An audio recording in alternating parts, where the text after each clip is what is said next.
It sounds like there's belief among other coaching candidates that John Harbaugh will either land with the Giants or the Falcons. Harbaugh has already interviewed with the Falcons. To me, the Giants are head and shoulders above Atlanta for one huge reason. The Giants have a quarterback. The Giants have a franchise young quarterback. I believe Jaxson Dart is the next great QB in this league. Atlanta has a great roster. They have a great running back. They have a great wide receiver. They have a good defense. But they have an aging quarterback in Kirk Cousins and a young quarterback in Michael Penix Jr. that in his short career has not shown the promise that Jaxson Dart has. So if it comes down to these two teams, Giants, Falcons, it will be the Giants. And it better be the Giants, because something else Connor Hughes reported was that the consolation prize for the team that doesn't land John Harbaugh is Kevin Stefanski. And I can't wrap my head around the idea of losing Harbaugh and ending up with Kevin Stefanski. Stefanski is not the answer. He is a failed head coach. He is a head coach that has an under 500 record. He is a head coach that was part of a loser organization with a losing culture, and he is going to bring that losing culture to a franchise that desperately needs to rid its own self of a losing culture. So if the Harbaugh dream becomes a nightmare for the Giants, the backup plan better not be Kevin Stefanski. It better be Mike McCarthy. And for those that want to besmirch Mike and want to overlook him and want to undervalue him and want to treat him like he's yesterday's news, let me ask you this. What has Green Bay done ever since he left? Did they just choke away another playoff game? What has Dallas done since he's left? Have either Green Bay or Dallas gotten better and had more success since McCarthy has left? The answer is no. So when I look at backup/consolation prizes, or however anybody else wants to frame it, see, I see it as neck and neck, Harbaugh and McCarthy, two strong candidates, and you can't really go wrong with either. Now, they go about their business differently, but ultimately, they arrive at the same destination, and that destination is winning. That destination is the playoffs. That destination is a Super Bowl. Both have won one. Kevin Stefanski, he's won a Coach of the Year. Big deal. So is Brian Daboll. Kevin Stefanski has won 2 Coach of the Years. Great. I equate a Coach of the Year to a superlative in a high school yearbook. Everybody's buddy. Best looking, funniest in the graduating class. Well, that and $2 gets you a newspaper. Kevin Stefanski won 1 playoff game with Cleveland. John Harbaugh makes a ton of sense. Mike McCarthy makes a ton of sense. And even though I wouldn't like it, I'd rather have a coordinator than Stefanski, because at least I can wrap my head or rationalize and say, you know what? This coordinator could be the next Sean McVay. Whereas Kevin Stefanski is a retread, and a retread that has failed. And I think we have gotten too wrapped up in the development of Jaxson Dart. And what I mean by that is, I want my head coach to coach the team. Offense, defense, special teams. Oversee it. You have to deal with the media. You have to deal with the players. You have to deal with all the drama that comes with that. You have to be the CEO of the franchise, not just develop the quarterback. I have a staff that can develop the quarterback. I have an offensive coordinator that can develop the quarterback. I have coaches that can do that. Mike Vrabel runs the Patriots. Josh McDaniels develops Drake May. See the difference? So if you hire Kevin Stefanski to develop Jaxson Dart, you know what? You're going to lose games, because the focus is not going to be on winning football. games. It's going to be on developing your quarterback, which he's pretty much already developed anyway. Like if you watch Jaxson Dart in his rookie year, and I know everybody did, point out the games besides Minnesota where the training wheels were put on him because everybody was afraid of the discourse that would happen if he got hurt against a Brian Flores defensive coach team. Point out one time where Jaxson Dart looked like a rookie, where he looked overwhelmed, where he looked like he didn't know what he was doing, where he looked like he couldn't handle the moment. Jaxson Dart is already ready for prime time. Now, if you can say, hey, bring in an OC because you could always fine tune and bring him along and maybe he could get his, what do they call it, doctorate degree? I guess when you have 4 years, it's more of a bachelor, or maybe that's 2 years, but you know what I mean. Jaxson Dart can become a doctor in terms of quarterback play, but he's already cleared a very high bar, in my opinion, to be a quarterback in this league. So my focus is not on the development of Jaxson Dart. It is on the coaching of this team. The Giants were a coaching staff away this past season from being in the playoffs. If you go game by game and you say, hey, John Harbaugh is the coach, Mike McCarthy's the coach, Mike Tomlin's the coach, Sean McVay's the coach, Andy Reid is the coach. The Giants are winning 10 games and they're in the playoffs. We're talking about Giants playoff football right now if they had a good coaching staff this past year. The offensive line is better. The defensive line is better. The running back room is solid. It's set. They are one wide receiver away from having a outstanding wide receiver room. And they have, most importantly, the young franchise quarterback. But what they don't have is the right head coach. The right head coach, to me and for me, is, of course, John Harbaugh, but it's also Mike McCarthy. It's not Kevin Stefanski. And I don't understand the love affair with this guy. I really don't. Show me and point to me with his track record and his resume what would give you belief that he's going to walk into this city and this team and win games consistently. Don't tell me about 1 year he had in Cleveland. I want to know what he did year in and year out. Because there are two guys out there right now, and one is Harbaugh, who has the pick of the litter. He's the guy that you have to court the hardest, and he's the guy that has the most options. So Harbaugh is the most difficult to land. You have a great selling point in Jaxson Dart, but we don't know ultimately what John Harbaugh is motivated by.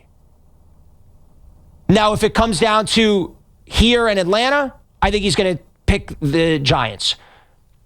If Green Bay opens up, it sounds like it's not going to, but who knows? Reports came out today that the Packers are going to try to keep LaFleur, but if they don't, we know there are ties to Green Bay with Harbaugh's agent. We know there are ties to Harbaugh in Miami in terms of ownership. The Titans have a young quarterback in Cam Ward that you can get excited about. The Raiders have a quarterback in the wait here, or the waiting in the wings in Mendoza. And that's really why, if this ultimately comes down to, let's say Harbaugh picks the Raiders. If he goes to the Raiders, I think that is the absolute final nail in the sense that the Giants should have lost out and had the number 1 overall pick.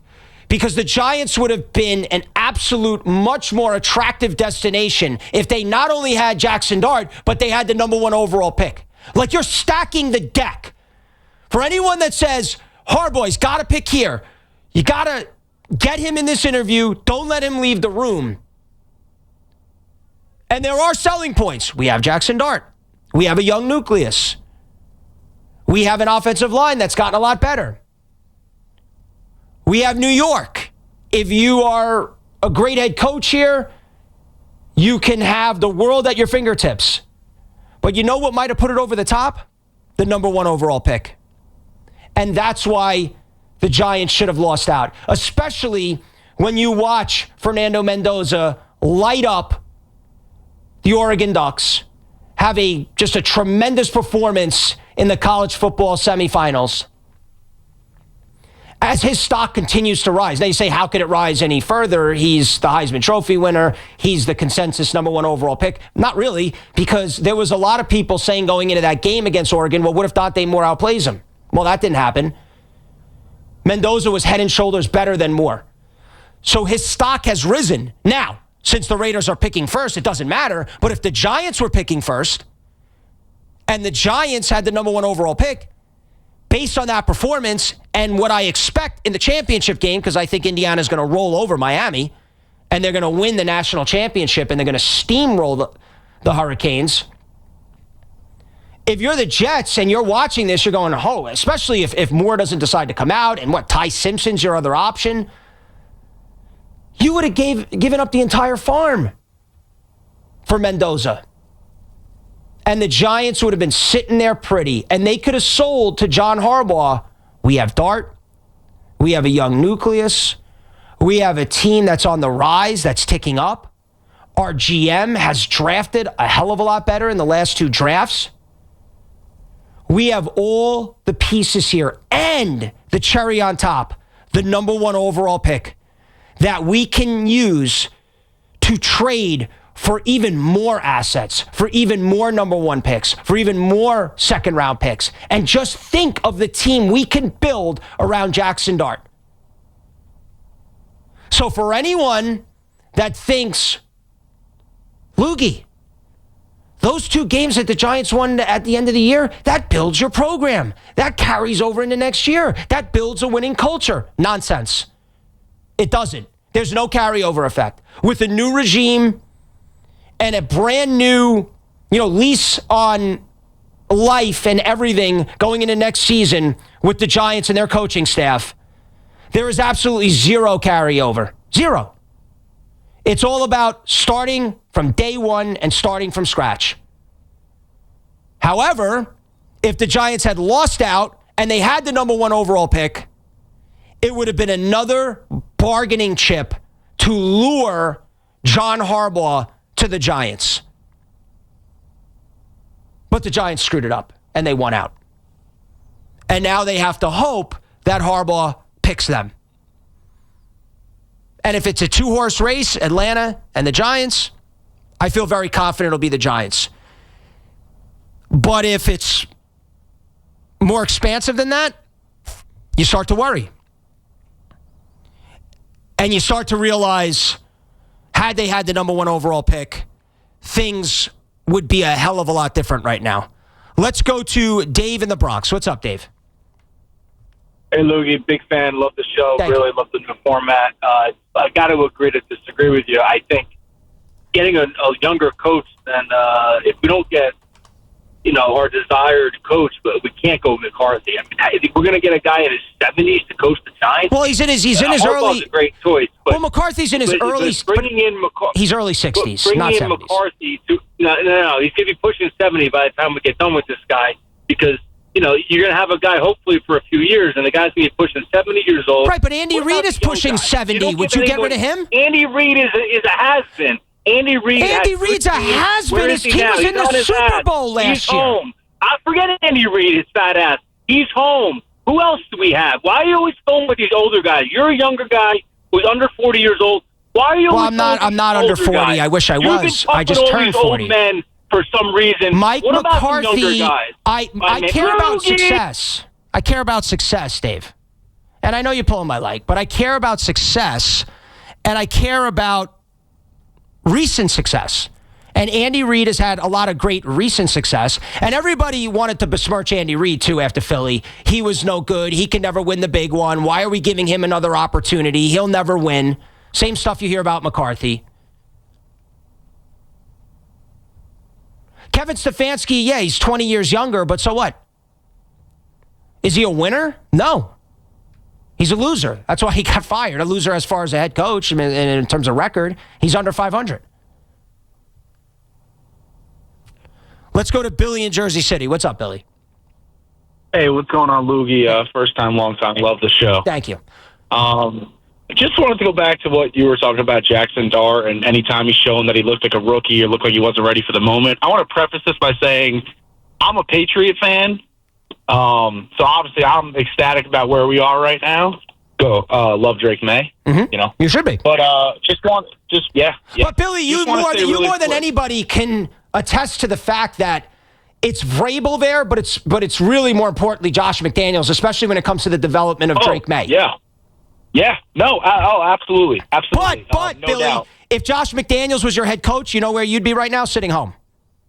Yeah. Oh no, we'd be where the Raiders are. Same where he put them. Yeah. Correct. Absolutely. He stinks as a head coach, but he is a tremendous offensive coach and a tremendous offensive coordinator. And that's my point with guys like Kevin Stefanski. I think he serves better as an OC.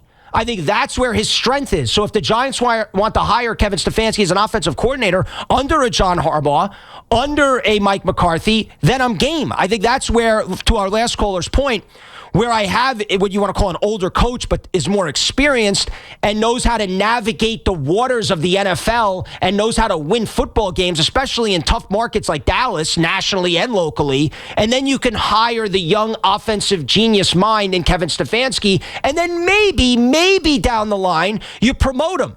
But I don't understand the idea of a guy failing and then you can't wait to hire him. Makes absolutely no sense to me. Yeah, no, I agree with absolutely what you're saying. I don't really see the issue with an older head coach. I mean, I went through Bill Belichick, but anyway, back to my Jaxson Dart point. Yeah. I don't know if I'm a little biased, but I was there watching him in person when he played New England.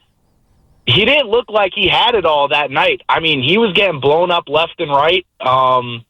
He kind of looked like he was not ready for the moment. I mean, I know it was prime time. I get it, but that was the only that I could really think of this season where Jaxson Dart really didn't look ready for the moment. But again, I could just be biased. No, it's not. You're not biased, Billy, and I appreciate the call, and I'm glad you did call. Because, and I'll remind everybody, it's okay.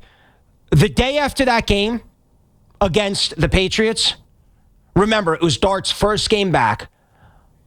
I came on the air and said Mike Kafka should be demoted. I didn't want to fire him. It was the holidays. I didn't want him to lose his job. But I thought Mike Kafka should have been the first, I believe, in history to be an interim coach and get demoted. Because the game plan was a joke. And the way they treated Jaxson Dart was so counterproductive. I think the Giants, and maybe this wasn't on Kafka, maybe he was getting a call from the GM or upper management, but I felt like, especially in the first couple games, the Giants were afraid of the discourse that existed, whether it's on this radio station or on social media, about Jaxson Dart getting hurt and taking way too many hits. So they didn't call any design runs. They didn't allow him to play the style that made all of us fall in love with Jaxson Dart, and the style that kind of separates Jaxson Dart, in my opinion, from guys that are more middle of the pack to the guys that are elite in the NFL. A dual threat, a quarterback that can make plays when everything breaks down. We got a training wheels version of Jaxson Dart in that game. So yeah, if you're a Patriot fan and that's your only exposure to Jaxson Dart, it's not that he looked like a rookie. He looked like a quarterback where the interim head coach put out a game plan that was one from fear and not from a one that is of, hey, we're going to let it rip. And that's why at that point I was like, either demote Kafka or sit Dart for the rest of the year. Because if you're going to use Jaxson Dart in a way where you take away all the swagger and all the energy and all the enthusiasm and all the running and all the dual threat capability, then what's the point of playing him? Just put Jameis Winston out there, or better yet, put Russell Wilson out there, and you could lose out and get the number 1 overall pick. Like, I'm a Joe Shane supporter, but if you're going to pay Russell Wilson all this money, then let him earn it on the field. Instead, he's hanging out with Ryan Seacrest on New Year's Eve, and he's going to SummerSlam, and he's going to Knick games. You should have had Russell Wilson be the starter down the stretch and lost out. Now, and this is where it's just mind-boggling. So they put the training wheels on him for New England and Minnesota, and then against the Raiders, we'll just have Jaxson Dart run around and win this game and lose out in the number 1 overall pick. And then to make matters worse, we'll do it the next week again against Dallas. Makes absolutely zero sense. 888-808-1019 is the number to call. Let's go to Vic in South Brunswick, New Jersey. What's up, Vic? Hey, man. This one is, I just disagree with you a little bit about Harbaugh. I believe it's the opposite of what you're saying. If they tank and they get the number 1 pick, they get the best player in the draft, right? Or they trade it away and they get maybe 3 or 4 decent picks, right? Good picks that may be this year and next year. Whatever, right? But I think when you're looking at Harbaugh decision making. Harbaugh. Yep. Yeah. I think when you're looking at his decision, I think he'd prefer a team with fight, 53 guys that are fighting to win a game. If they lose and they lost, and they got a better pick. But with the heart that they had to try to win the games, I think the coach will look at it and saying, I'd rather go to the war with those 53 guys that didn't care and they fought to try to win the game, instead of a team that went down and started tanking and didn't want to play and didn't want to win games. I think he looks at it that way. Yeah, Vic, I disagree because I think Harbaugh could walk in here and say, I am going to build culture. I'm going to build a winner, and I'm going to build that type of mentality. Whereas if you have the number 1 overall pick, you can sell to Harbaugh, wow, this is a chip we can use to really accelerate the process of this team getting back to the playoffs.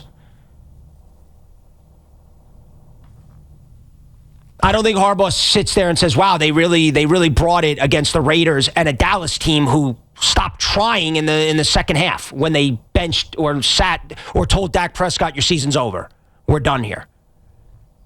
I don't think Harbaugh's looking at that. I think he's looking at the situation. He's looking at roster. He's looking at quarterbacks. He's looking at money. He's looking at situation. He's looking at location. He's not looking at what happened in the last couple weeks. He's not. I would be stunned if that was the case. Why? Because Atlanta played well down the stretch? He's going to say, oh, that's the deal breaker? I mean, that's the thing that puts it over the top for me to go to Atlanta? 888-808-1019 is the phone number to call. After hours, Tommy Lugauer. Loogie, little primetime Tommy here, positive Tommy in primetime. We'll open it up to the Jets coming up here as they make a quarterback move, and it's not the quarterback move anybody would get excited about, but you wonder out loud, with everything that went down this past weekend, are there more options for the Jets at quarterback? What would they do at number 2? Because they knew they need to bring in a quarterback. We know that. They cannot, under any circumstances, go with any of the quarterbacks they currently have in week 1 next year. So they have to figure out Moogie, Glenn, management. They have to figure out what they're going to do at quarterback. So we'll take a look at some of those options coming up. I got you we got a couple things going on today. We got the football game. We got the Nets game. I'll have you up until 8:15, and then I'm going to take you after basketball up until 2 a.m. So a lot to do after hours here on The Fan.